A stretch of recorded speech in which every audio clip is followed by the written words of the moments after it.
Bom, pessoal, como vocês estão vendo, hoje a minha bancada aqui está vazia, não tem nenhum aerógrafo, porque esse vídeo não vai ser sobre um aerógrafo, ele vai ser sobre uma pergunta que eu tenho recebido recorridamente e que eu, a partir de agora, vou tentar responder.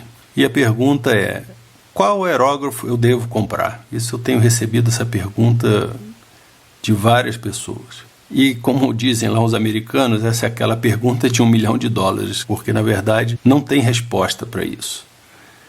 A resposta ela depende de outras perguntas. Essa pergunta não pode ser respondida diretamente. E eu vou tentar explicar um pouquinho isso aqui.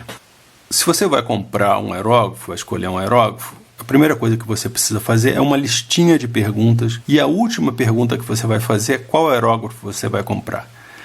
Você precisa responder algumas perguntas antes. E eu acho que a primeira pergunta que você precisa fazer é: para que é que eu quero o aerógrafo?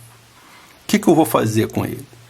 Porque, na verdade, nenhum aerógrafo resolve todos os problemas. E você tem usos diferentes para os aerógrafos. Você pode querer, por exemplo, um aerógrafo para fazer detalhe, para fazer pinturas pequenas, para fazer camuflagens à mão livre, no caso de você ser modelista, ou fazer pequenos detalhes, no caso de você ser um artista plástico. Então, este é um tipo de aerógrafo.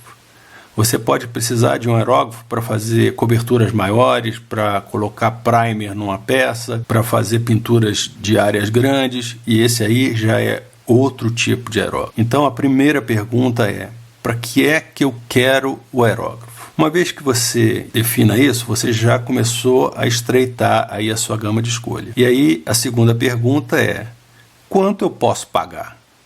Quanto dinheiro eu tenho? Porque isso também vai ser um limitador. Não adianta escolher um aerógrafo que você não possa comprar.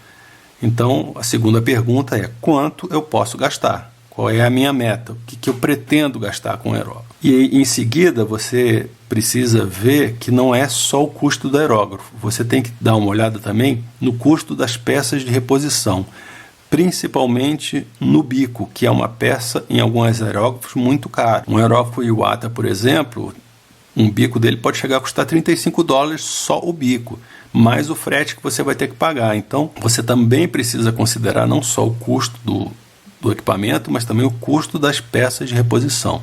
A próxima pergunta que você precisa responder é: qual vai ser a intensidade de uso desse meu aerógrafo? Eu vou usar ele ocasionalmente, eu vou usar ele final de semana para o meu hobby, ou eu vou usar ele para trabalho, eu vou usar ele todo dia. Isso faz muita diferença, porque um aerógrafo que você usa todo dia, você vai precisar limpar ele várias vezes, você vai precisar desmontar ele muitas vezes, e aí você precisa ter duas coisas em consideração. Primeira coisa é a resistência mecânica dele.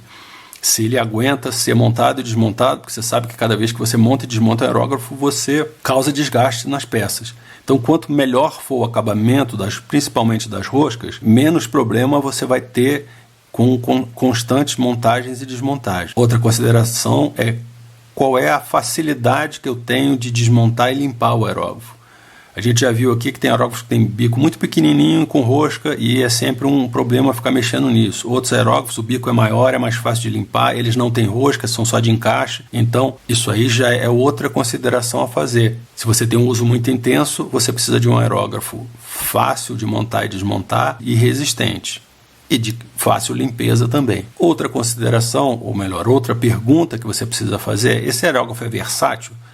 Porque se você compra um aerógrafo, por exemplo, Iwata, você está comprando um aerógrafo de uso específico. A Iwata não tem versatilidade. Você não consegue trocar copo, você não consegue trocar bico, você não pode usar um bico 03 num aerógrafo 02, porque as saídas deles são diferentes. Os Iwata são muito compartimentados.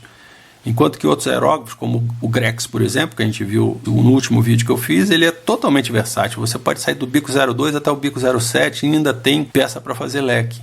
Então, essa pergunta é importante. Eu preciso de um aerógrafo versátil? Eu quero um aerógrafo que me atenda para vários usos? Ou eu estou procurando mesmo um aerógrafo específico? É o melhor que eu consigo fazer detalhe?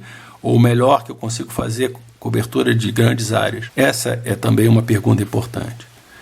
Outra pergunta: o peso desse aerógrafo. Se eu vou trabalhar muito tempo com ele, muitas horas trabalhando com aerógrafo, o peso do aerógrafo pode fazer diferença.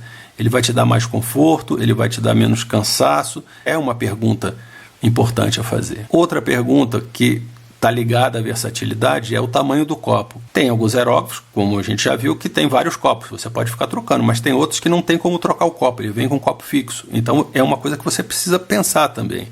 Será que se eu comprar um aerógrafo com um copinho pequeno, eu não vou ter problema, porque eu vou ter que ficar enchendo ele de tinta toda hora? Será que isso não vai me incomodar?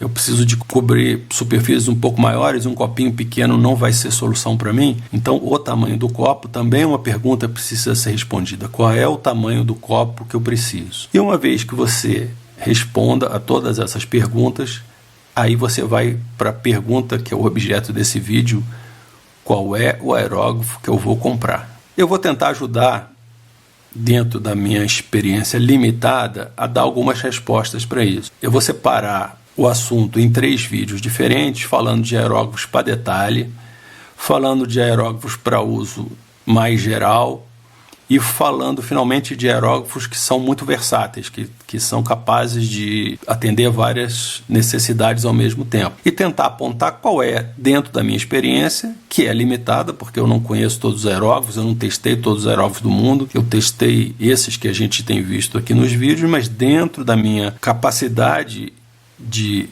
avaliar, eu vou tentar indicar quais seriam os melhores aerógrafos, sempre pensando na relação custo-benefício. Eu vou dizer qual é o melhor aerógrafo, na minha opinião, e vou dizer qual é a melhor compra, que não é necessariamente a mesma coisa. Às vezes o melhor aerógrafo não é a melhor compra, porque ele pode ser muito caro, ele pode ter um uso muito limitado, e você pode ter um aerógrafo que não é tão bom quanto ele, mas que tem um custo-benefício muito melhor e que vai te atender também bem. Isso eu vou tentar explicar nos próximos vídeos, e o próximo vídeo vai ser sobre aerógrafos de bico 02, dentre esses que a gente já viu aqui. E eu queria dar mais uma explicação de por que vocês estão só vendo a minha mão aqui, porque na verdade eu tenho uma limitação aqui de espaço e tenho uma limitação de câmera. Eu estou pretendendo comprar uma câmera melhor que me permita ver o que eu estou filmando, e com isso talvez eu possa fazer ângulos diferentes aqui. Mas no momento a minha câmera é muito limitada, é uma câmera bastante antiga. Eu no começo dos vídeos eu fazia o vídeo com o celular, mas o celular tinha um problema, e vocês acho que podem ver nos primeiros vídeos que eu fazia, o foco dele ficava pulando, às vezes ele ia para cá, às vezes ia para lá, e a imagem ficava indo e voltando. Isso era uma coisa que me incomodava demais. Aí eu lembrei que eu tenho uma câmerazinha Canon aqui, modelo G16, que é bem antiguinha, mas que pelo menos ela mantém o foco estabilizado. Ela tem um microfone melhor que o do telefone, que ainda é um som bastante ruim, e isso é uma coisa que eu também pretendo mudar daqui para frente, assim que eu puder, mas que é a câmera que está me atendendo, mas eu não consigo ver o que eu estou filmando, então eu tenho que colocá-la numa posição, olhar, tentar me manter dentro da centralização que ela está dando, e aí então fazer o vídeo. Eu precisaria mudar todo o meu esquema aqui para vocês me verem falando o que eu estou falando agora, e no momento não é possível. Então vocês me desculpem aí pelo vídeo das mãozinhas, mas no momento é isso que a gente tem aí para mostrar. No próximo vídeo vamos falar sobre aerógrafo de bico 02.